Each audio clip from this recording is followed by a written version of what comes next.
Hey everyone, it is your boy Jim Servac. I am here again with another friend of ours from the Shifty Keys. We're talking today with Tyler. I don't know who that guy is.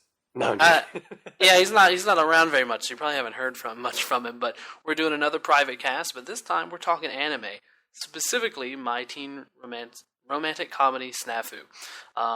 We actually managed to get in both seasons before we recorded this, so we might cover both seasons.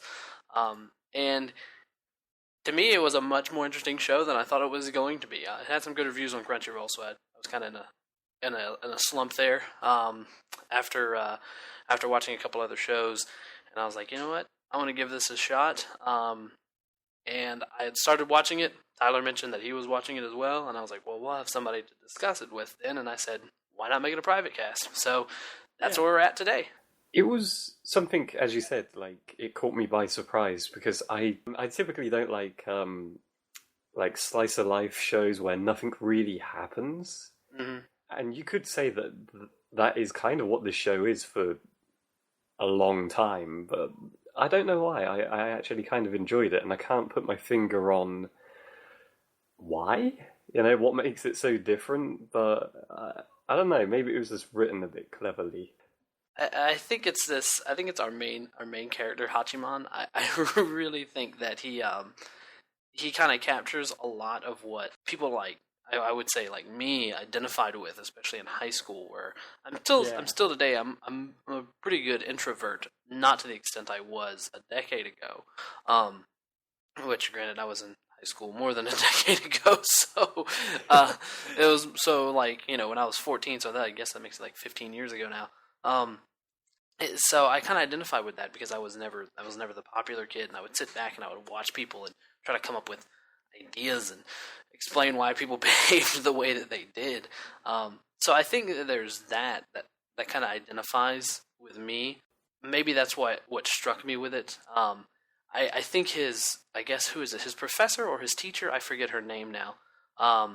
Oh yeah, it's going to be difficult for me to remember them. Yeah, let's see if I can pull up a character list. But she's a the great professor, the one well. who like, yeah, she is. She's a really cool character. The one who's smoking all the time. She's like, yeah, she's really like the older lady. Like, and the thing is, even in the show, she's not old, but Hachiman gives her like a bunch of grief about that. And I guess that's just Japanese society where it's like, oh, no wonder you're not married and you're 25. It's like I'm 29 and I'm not married, bruh.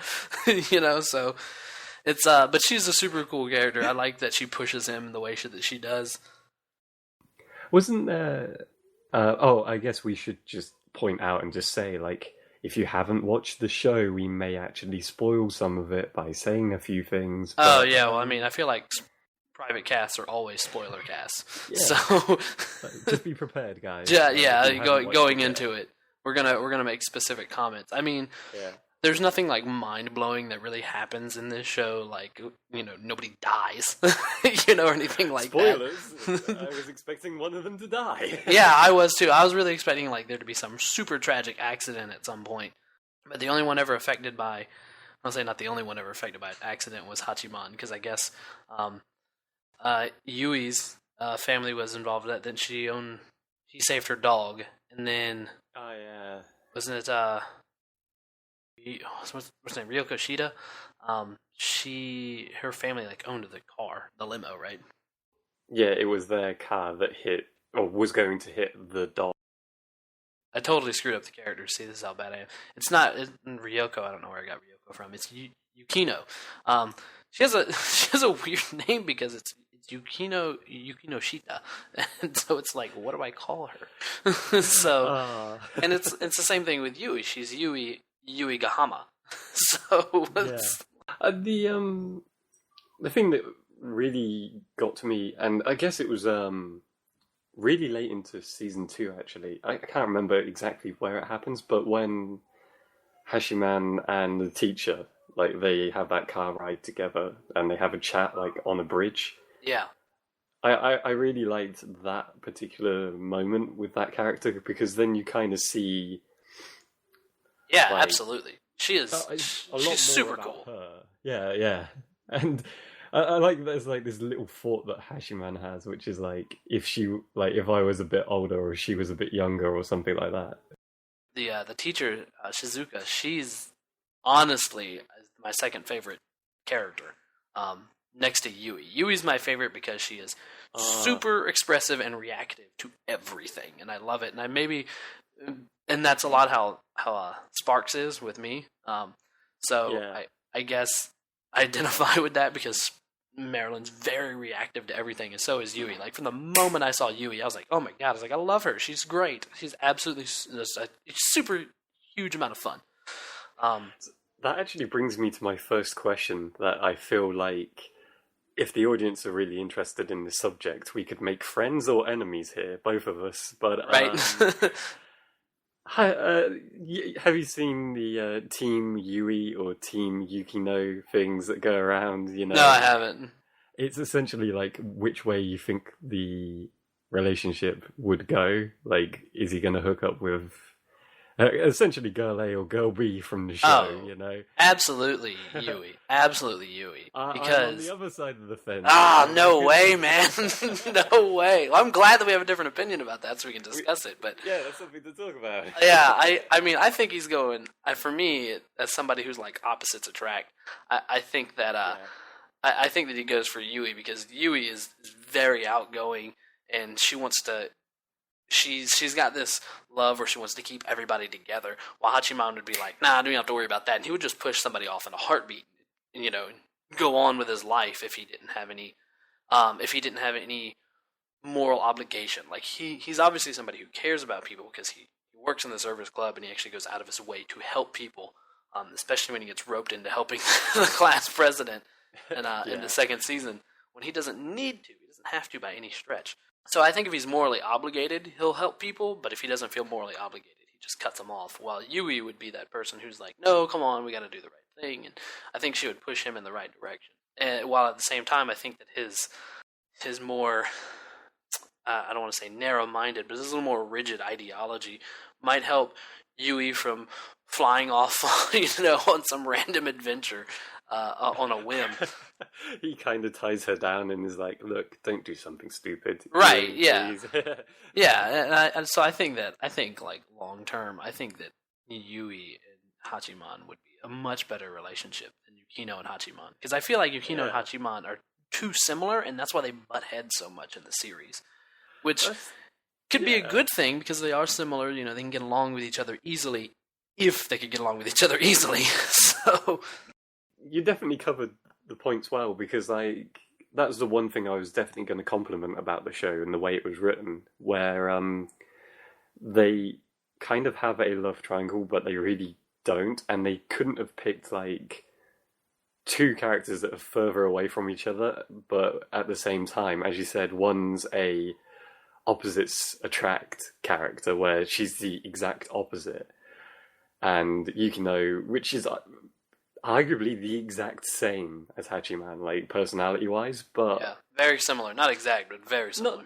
Very, very, very similar. But I feel like from the other side of the fence, if I'm on Yukino's side, I reckon that actually works more because they understand each other without even having to talk sometimes. Like, you see it in some discussions where he was the young kid, like when they were helping out that school trip, and there was that kid there. Oh, the little girl? Yeah, and like those two kind of stand away from everything, and like she immediately, like those three characters start talking like they've known each other for ages, just because they think the same way. They just want to be away from everyone else. It's like, yeah, everyone else is trying to help that kid, but it's like, you know what? She just doesn't want to talk to anyone.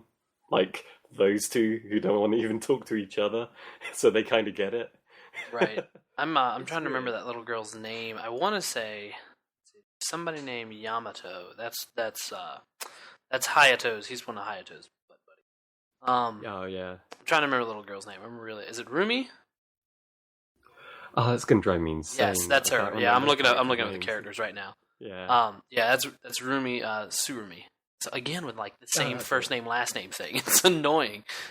Rumi is Surumi. It's like, come on, guys. So, I see what you're saying with. What I will say about like the story wise, what did you think of the extra character that came in the second season? His middle school girl. Yeah. Yeah. What is her name? I'm trying to. Is it? I'm trying to figure out. Hina. No. I'm trying to look up her name because I want to know. I want to know. I want to know her name. I think it's the problem that I have with that. Kaori. That's it. Is Kaori? Yeah, Kaori is. She's like cute. I give her that. Kaori is cute, and I identify with Hachiman's struggle with her because I have, and more than once on my occasion, liked a girl in high school or something like that, and then years later she would come back into my life, and it was just like, oh man, like, do I try to make something out of this? Because I always had a crush on her, especially when they tell you, oh, I have a crush on you too. I don't think she ever says that though. Like, Kaori was always like,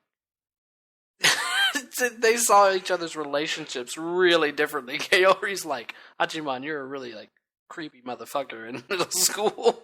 In Hachiman's mind, he was trying to be romantic, That's what I really found funny about it. Like, every time he said something that would work, he was like, "You're just being a pervert, aren't you?" And it's like, you fool.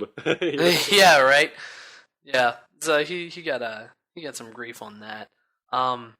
That makes me think of the class president. Her name now, because I'm so bad with the name. So bad. Yeah, like I can visualize every character, but that doesn't really help when you're doing a podcast. Right. That's not Psycho. That's the androgynous boy. Oh yeah, that makes me laugh. Yeah, that really like Hachiman like secretly yowies that boy so much.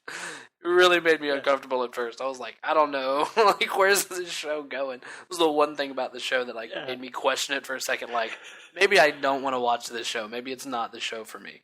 Glad I did finish it though. It was good.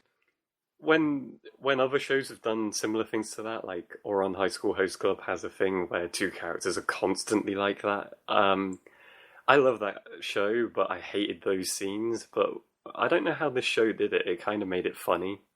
I guess it was because it didn't happen all the bloody time. It was just right. You'd forget about it, and then it's not constantly in your face. Yeah, so they get a little distance from it, and then they bring it back around to like throw it as like a comedy trope at you, and you're like, okay, yep, it's funny again. So, I'm thinking of Meguri. That's that was the class president that kind of got roped into being class president. It was an interesting thing, like that the whole election thing with like who was going to be class president is kind of what like caused some damage to the relationship of the service club. I'm watching it and I'm like, y'all are all being stupid, quit being such boneheads. But then I sit there and I thought about it and I was like, man, I can identify a situation in high school for me personally where almost that exact same thing happened. That like nothing related to the friendship of me and a few of my friends happened, and we all got involved in different ways, and it caused a lot of friction between us. So I totally understood it. I just, like, after I sat there and thought about it, it was an excellent plot device. It is definitely one of those things that I think everyone has a problem with. Like, I've experienced it firsthand, working with people online, where one person will do one thing, and then one person will do another thing, and it kind of ripples out of control. I guess they represented that really well, because there are points of it where like Hachiman's like, why am I even bothering?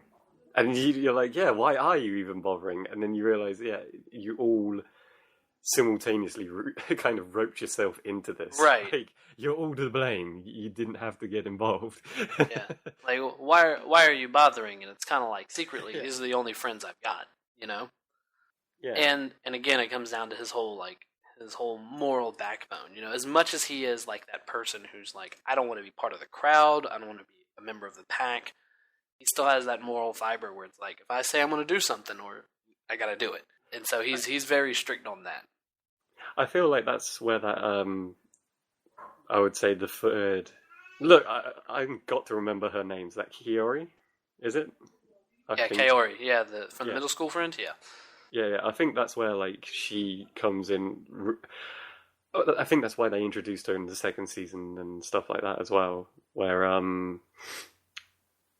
you needed someone to basically ask him to do stuff, and for him to be like, okay, fine, you know, Right. because no one else, like the other two characters, weren't really pushing him to do anything at that point. He was really just being pushed Yeah, around yeah, by this they were club. kind of getting into a rut, I think, with Yeah, the host club. You know, I mean, they had a bunch of little small issues that they were able to get sorted out, and they took care of, and they kind of become a well-oiled machine. And it's like, all right, well, you know, how do we make these characters grow? Where do they go from here?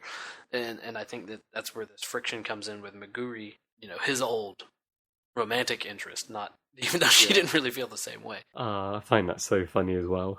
Like, I guess this is the strong point of the show, and this is why I really like it. A lot is said in the show without there being any dialogue, or Right. like you really do have to read in between the lines to get exactly what's going on. But I like that kind of show. It doesn't spell everything out for you, so you kind of have to deal with how every character's like dealing with stuff. If Mm-hmm. that makes sense. Yeah, absolutely. So, so you could be like, "Oh, Yui's fine with this," but really, she might not be at all. You know, there's always struggles, and I guess it's how do you play it out? Like at the end of the series here, and I would. It's one of these things where like I would hope that they did a third season because isn't this like their first year of high school? I think so. Yeah, they're all first year. It's one of those things where like I would like to see where they go next, Yeah, but I especially don't after know that if finale. right, and but I don't know if you can take it somewhere else. I mean, you can probably introduce other conflicts, but it's not going to go out much beyond like personal development of like the teenage realm. I guess that speaks to you No. like the finale. I guess it really speaks to your point of where you have to really read between the lines. Like I had to watch that at the end of the aquarium there. I had to watch that like 3 times before I really understood what was happening there at the end. Because I was sitting there, Yeah, I was like, "What in the fuck is going on?" Because they weren't actually saying like anything direct, but they were all yeah, referencing how if they go to solve one of each other's problems, then their job within the service club is done, and then they can't be part of the service club anymore. And so Hachiman, I can't even remember what he said now, but Hachiman like sticks in something stupid and is like, "Nah, we don't have to do that." Like it's one of yeah. those things where he kind of He like went back delays on. it. Right, right. He delays it, so it's one of those things where you could see them being broken up. For Hachiman, I was thinking about his ability to like analyze people.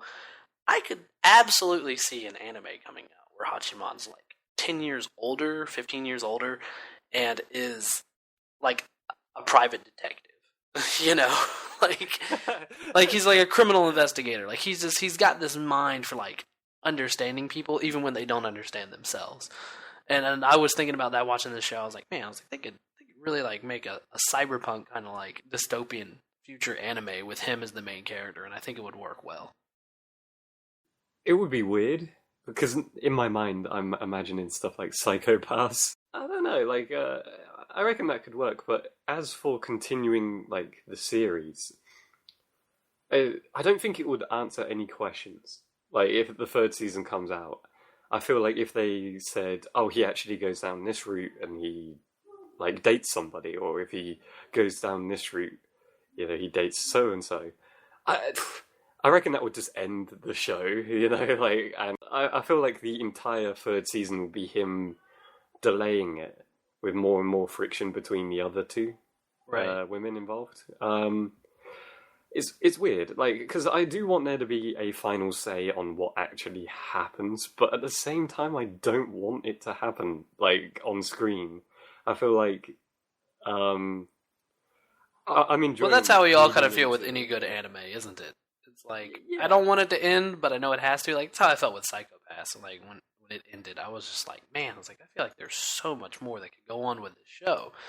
But at the same time, if they did anything more, kind of like kind of takes the fun out of imagining what the future would be like. I mean, but that's not to say that they won't necessarily do something more with the show.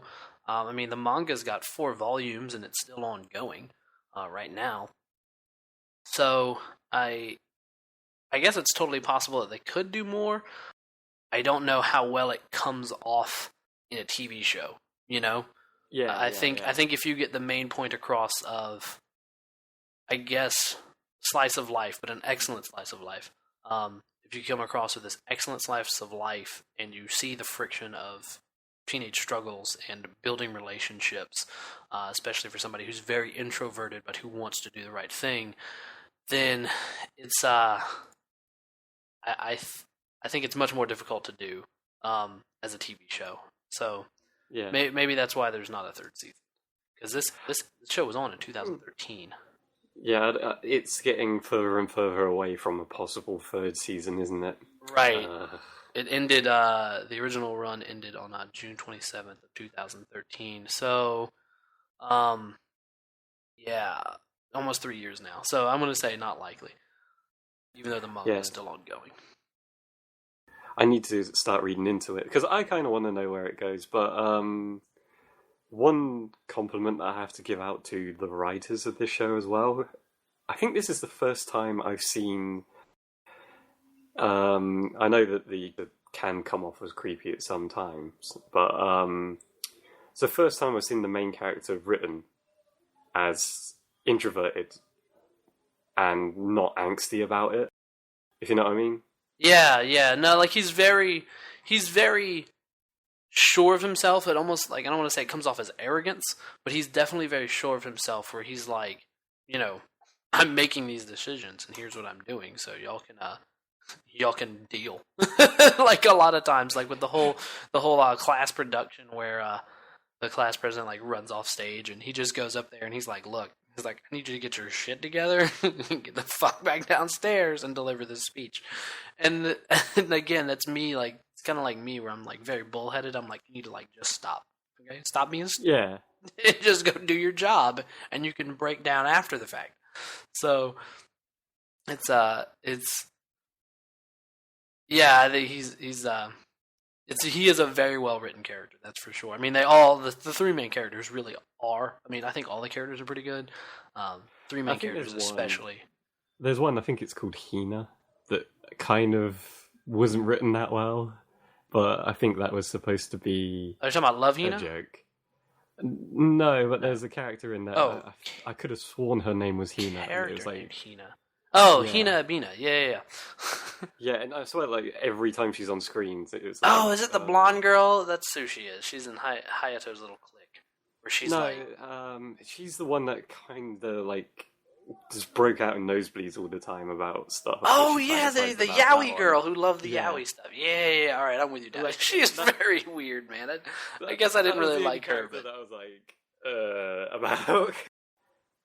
There was one funny moment, I will admit, where that Saika, the one that we called androgynous earlier, yeah, like, it was like him, and she was trying to get Hashiman to do something as well, and she was just freaking out, and I was like, right on the play, yeah. I was like, yeah, that's actually kind of funny, but weird but funny.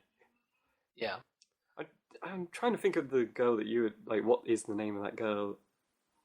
That's going to be like the subtitle of this podcast. What was the name of that character? Right. What was the name of that character?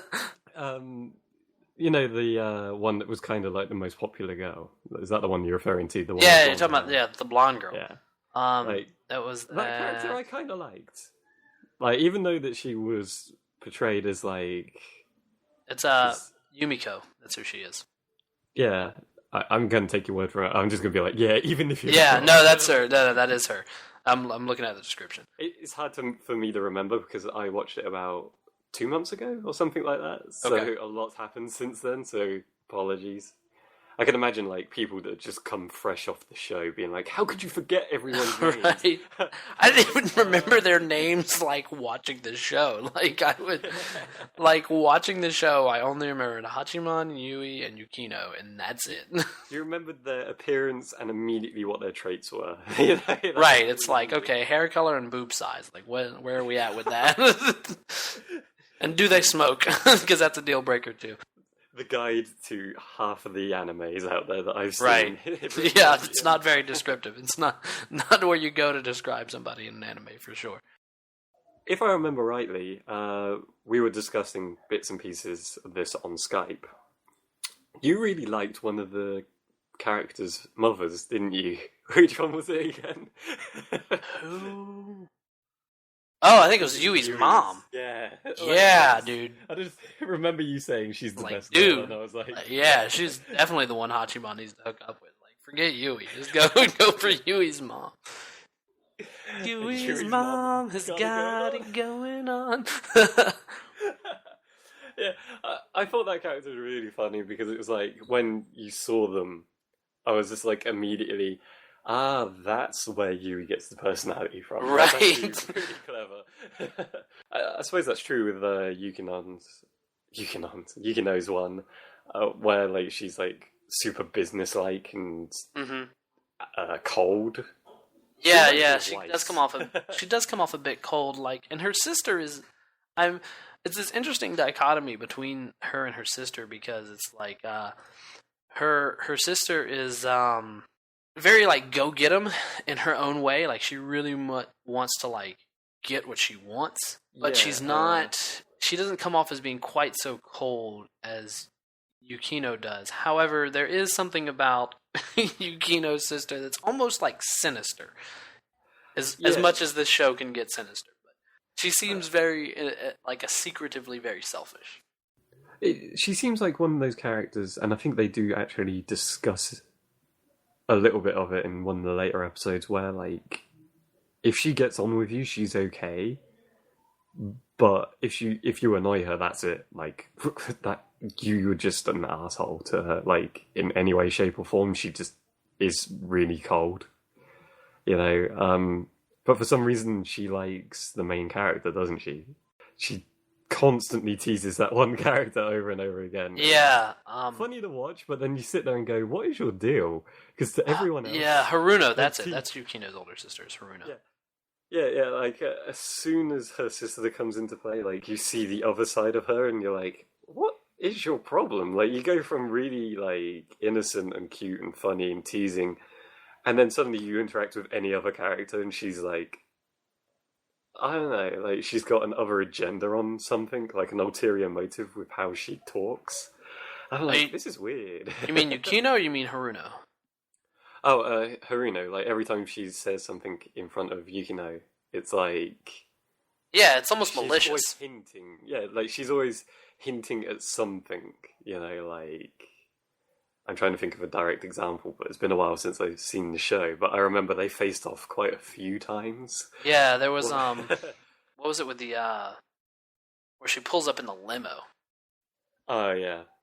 and she kind of berates Yukino like right there. I say not berates her. She Yeah. says something to Yukino, and Yukino gets upset about it, and they kind of have a sibling squabble there right in the middle of the street.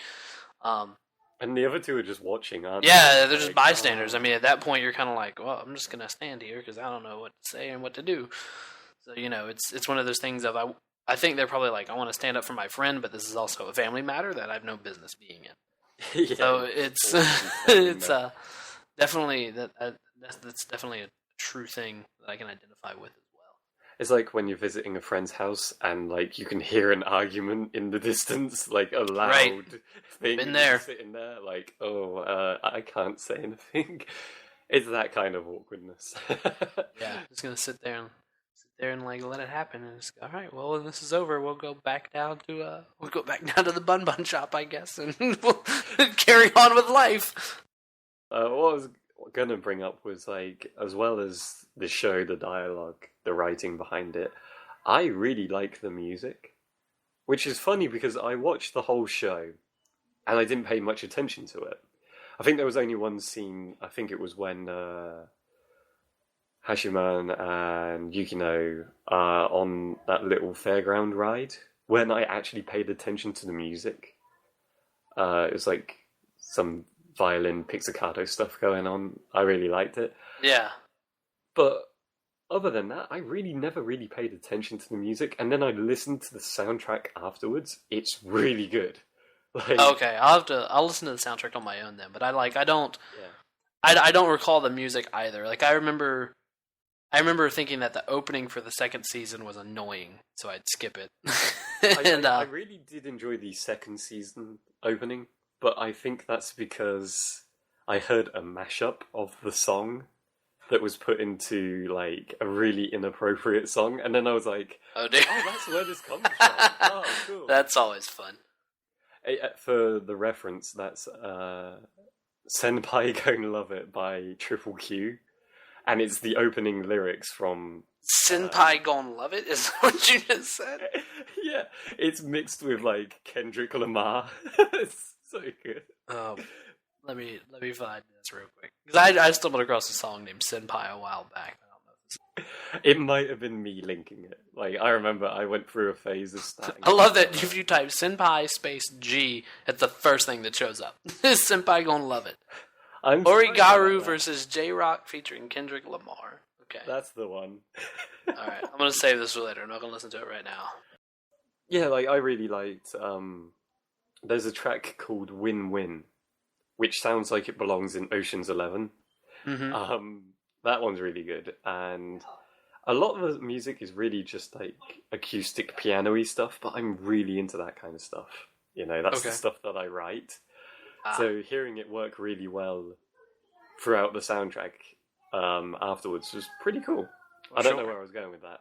Just you were saying that you didn't really notice the music watching the show, but when you listened to it by itself, it really stood out to you. Yeah. I can understand it was that. really cool. I don't know. Would you say if they released a third season, do you reckon they could delay it again? Like the inevitable love triangle between the three main characters? Oh boy.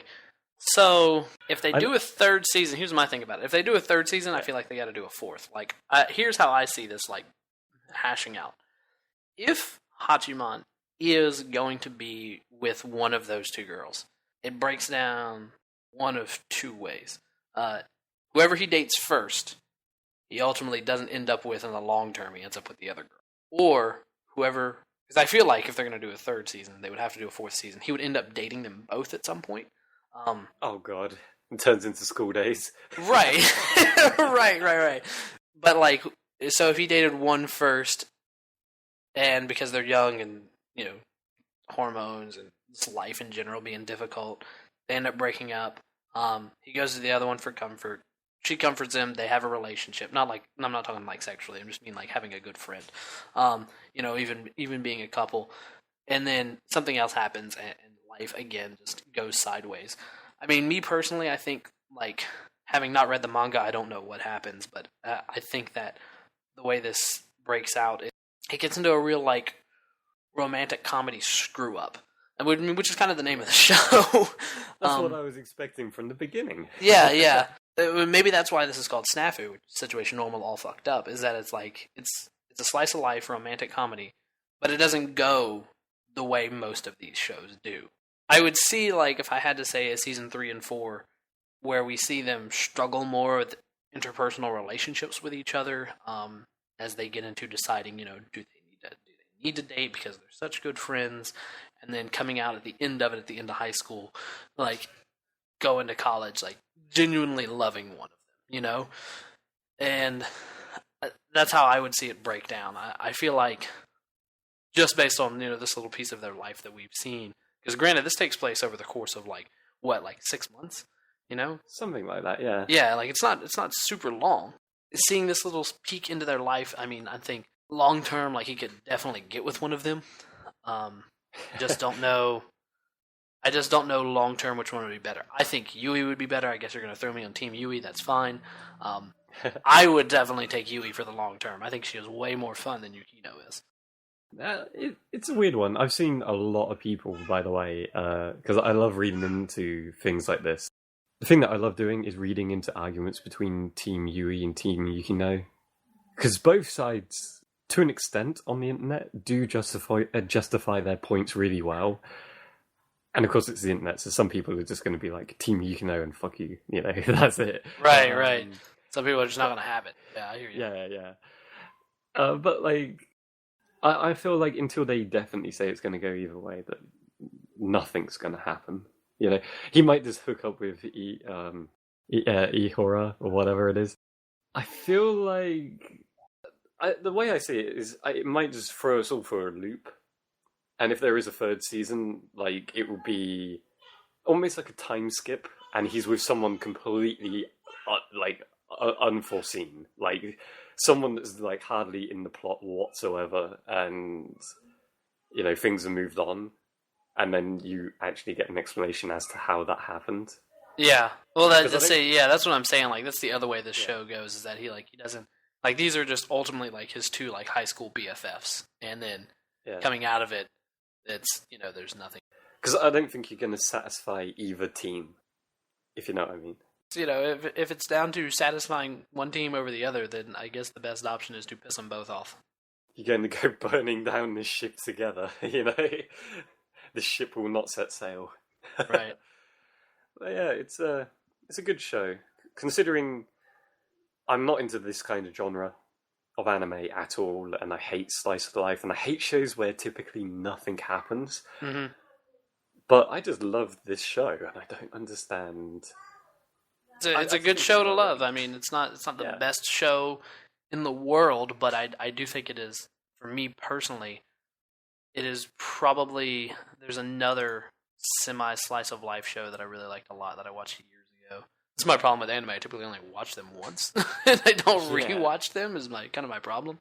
But there was another show from years ago that I really liked and thought was a lot of fun. So maybe tied up there with that show, if I can ever remember what the hell it's called. Another generic slice of life show that was remarkably interesting and that I've totally forgotten. Obviously, it wasn't that damned interesting. It wasn't Star Wars, therefore I just don't remember what the fuck it is. You're going to be like, a couple months down the line, you're going to be like, oh, I found out that. Oh, it's that show. You're going to find out that I've seen it as well, and that'll be like episode 2. This is Private Cast number 3. So. Yeah, episode 3. For me as well, like, there's nothing really special about it. It just has this like overall charm that works really well. Right. I think that if there's anything special about it, it's that if you're an introvert, you identify with the main character, and if you've been through those similar struggles in high school, you can just completely understand what's going on in this show so much with like perceptions of other people and how they see you, and in resolving conflicts between different personalities, but not in a not in an overly dramatic way. I mean, a lot of this show, right, like a lot of this show really felt like it was real. Like there was almost just like a visceralness to the show that, for me personally, I can just get, especially with Hachiman, and I think that's what it is. And I think it's just this excellent writing style that they did, and it's subtle. That's the word. I think that's why it's so excellent, is because it's not like really in your face, and it's also not like the typical let's look at panties and let's get in this hot springs together kind of thing either. Like that doesn't happen. So, which I hate the upskirt stuff. That I don't like it. But anyway, you and me both. Like I understand, fan service is sometimes needed for shows like that, but I hate shows that just exist purely off of that. That's like High School DxD for me. When someone first showed me like the episode of that, the first episode of that, I was just like, oh, it's going to be one of those. Yeah, I'm not interested. Straight away. Yeah, this is the kind of show that I can get behind. That it shows that you can write a story like this without having to result into crazy, wacky shenanigans that would never happen. Down to earth situations that everyone's been through, and I guess as well, if you're into anime, you kind of click into what every character's like pretty quickly. Mm-hmm. But if you're into psychology at all, I feel like you would especially like this, because I swear half of the season's dialogue isn't spoken, if you know what I mean. Like. Mm-hmm. Well, a lot of it is Hachiman's thoughts. It's almost like it's a book written from a first-person perspective, where he thinks about a lot of stuff, and that's a lot of our insight. And he's incredibly dense as well, and he's like... he can be, that's for sure. So, like, I could totally relate to that, because I think I've even said on a podcast before, like, when I found out that someone was actually interested in me, like, I went to the cinema with them, and they were literally dressed up like really pretty, and I was like, that was when it finally clicked. That's how dense I was. So I was like, yeah, I can kind of see where he's going. Like, he doesn't want to get involved, and then afterwards he's like, I'd say halfway through the second season, he just doesn't care. But he doesn't see that the other two care about him, you know? But, yeah. It's hard that's the thing, is it's like, no, I get where you're coming from with that, because it's one of these things where, like, he cares a lot and he wants to do that which is selfless, but he doesn't expect anybody to do the same thing for him. Yes, that's exactly what I was trying to say, but I couldn't think of the right way to say it. I mean, I guess if people are still listening to this, they can send in, like, certain questions in the comments and be like, actually, even better, which side are you on? Are you Team Yui? Team Yui or Team Yukino? Or even Team Saika, you know? he's gonna, you know, hey, you know, he's 14, he's still young, discovering his sexuality. Who knows? He might really click with their Saika there. And some people out there definitely are on that team. I'm sure. I know a few that definitely are. But yeah, like, I think this is a good time to probably wrap up. But like, Private Cast number 2. This is it. Done and over with. Thanks for listening, guys. If y'all want, you know, ask questions, as always, we'll be happy to answer. So, take care, youngins. Toodles. This podcast intro and outro music is provided to us by TDB Tyler. You can find him on Rooster Teeth by searching for his name, TDB Tyler, and looking for his group, Oh the Humanity, spelled O-H exclamation point THECOMMMANATEE.